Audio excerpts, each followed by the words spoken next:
Hi hello నమస్తే welcome to Anu is my world. ఈరోజు మనం వామ్ జావ చేసుకుంటున్నామండి. చాలా టేస్టీగా చాలా బాగుంటుంది అండ్ హెల్దీ కూడా అండి. చిన్నపిల్లలకైతే చాలా ఇష్టంగా తింటారు.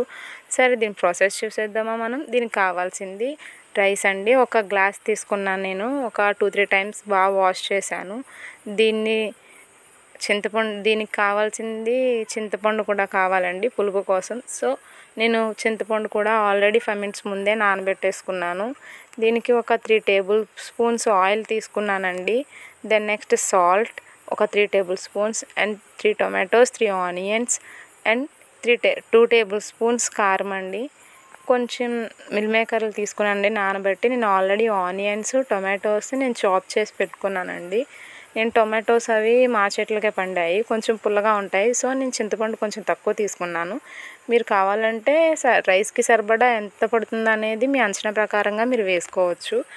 నేను ఇందులో ఆనియన్స్ అవి వేసేసాను కదా, సో నేను దీంట్లో 3 టేబుల్ స్పూన్స్ ఆయిల్ కూడా వేసేస్తున్నాను. అండ్ 2 టేబుల్ స్పూన్స్ కారం చెప్పాను కదా, మేము కారం ఎక్కువ తింటాం కాబట్టి కొంచెం కారం ఎక్కువ వేసుకుంటున్నాను. మీరు తక్కువ తినే వాళ్ళైతే కొంచెం తక్కువ కూడా వేసుకోవచ్చు. అండ్ కలర్ కోసం కొంచెం పసుపు కూడా వేసుకోవచ్చు. నేను చెప్పాను కదా 3 టేబుల్ స్పూన్స్ సాల్ట్ అని. నాకైతే చేత్తోనే వేస్తే బాగుంటుందండి అంచనా ప్రకారంగా. సో నేను మీకు అందుకే ఇలా చూపిస్తున్నాను. చూడండి టొమాటోస్ ఎంత స్మూత్గా, చాలా బుడ్డిగా ఎంత క్యూట్గా ఉన్నాయో. చాలా ఇష్టం అండి మా పాపకి టొమాటోస్ అంటే చాలా బాగా తింటుంది. మనం ఈ మొత్తం కారం ఇవన్నీ వేసాం కదా రైస్లో, బాగా రైస్కి పట్టేటట్టు మిక్స్ చేసుకోండి. అంటే ఎంత బాగా మిక్స్ చేస్తే అంత టేస్ట్ బాగుంటుందన్నమాట. చూసారా నేను ఎలా చేస్తున్నానో, మీరు కూడా సేమ్ అలానే చేయండి. చూడండి రెడ్గా ఎలా కనిపిస్తుందో. నేను కొంచెం కారం ఎక్కువ తింటాను కాబట్టి కారం ఎక్కువ వేసుకున్నాను అనమాట. దీంట్లోని మనం ఆల్రెడీ చింతపండు అది ఉంది కదా, దాన్ని బాగా ప్యూరీ చేసుకోవాలి. ప్యూరీ చేసుకుంటే చూడండి ఎలా కనిపిస్తుందో. ఈ ప్యూరీని మనం అందులో వేసుకోవాలి. నేను ఒక గ్లాస్ రైస్కి 2 గ్లాస్ వాటర్ తీసుకున్నానండి.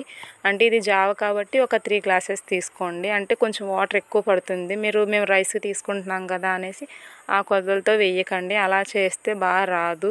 సో చూడండి నేను ఇలా వేసేసిన తర్వాత మిల్ మేకర్లు అవి ఉన్నాయి కదా, అది గట్టిగా వాటర్ అంతా పోయేటట్టు బాగా నలిపేయండి.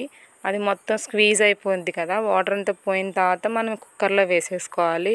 కుక్కర్లో వేసేసుకున్న తర్వాత కొంచెం టేస్ట్ కోసం నేను వామ్ యాడ్ చేస్తున్నాను అండి. చెప్పాను కదా మీకు చాలా హెల్దీ అండి అది. ఎందుకంటే చాలామంది పిల్లలు తినరు. ఇందులో వేస్తే చిన్నపిల్లలు చాలా ఈజీగా తినేస్తారండి. అంటే స్మెల్కి కొంచెం టెంప్ట్ అవుతాం కదా మనం, ఎవరైనా పెద్దవాళ్ళవని చిన్నవాళ్ళవని. స్మెల్ అనేది, టేస్ట్ అనేది మనకు చాలా ఇష్టం కదండి. సో నేను వామ్ వేసుకుంటున్నాను. ఒక ఫుల్ స్పూన్ వేసుకుంటున్నాను. మీరు తినకపోతే వేసుకోకండి, తింటాననుకుంటే ఓకే వేసుకోండి. దెన్ నెక్స్ట్ నేను కుక్కర్లోని క్లోజ్ చేసేసి నేను స్టవ్ మీద పెట్టాను. స్టవ్ మీద పెట్టి కొంచెం స్టార్టింగ్ 5 మినిట్స్ కొంచెం హై ఫ్లేమ్లో పెట్టుకోండి. దెన్ నెక్స్ట్ స్లోగా కొంచెం తగ్గించుకోండి, ఒక మీడియం ఫ్లేమ్కి పెట్టుకోండి.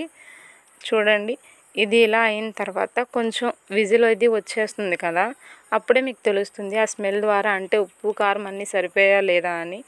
అది కొంచెం మొత్తం అంతా అయిపోయిన తర్వాత మీరు లిడ్ అది ఓపెన్ చేసి చూడండి.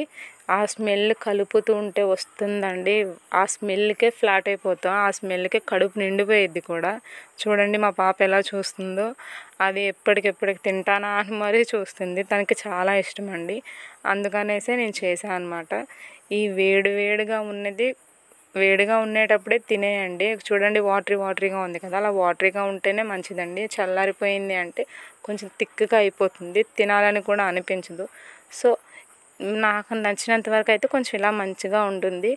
ఈ వీడియో మీకు నచ్చినట్టయితే like, share, subscribe. Thank you.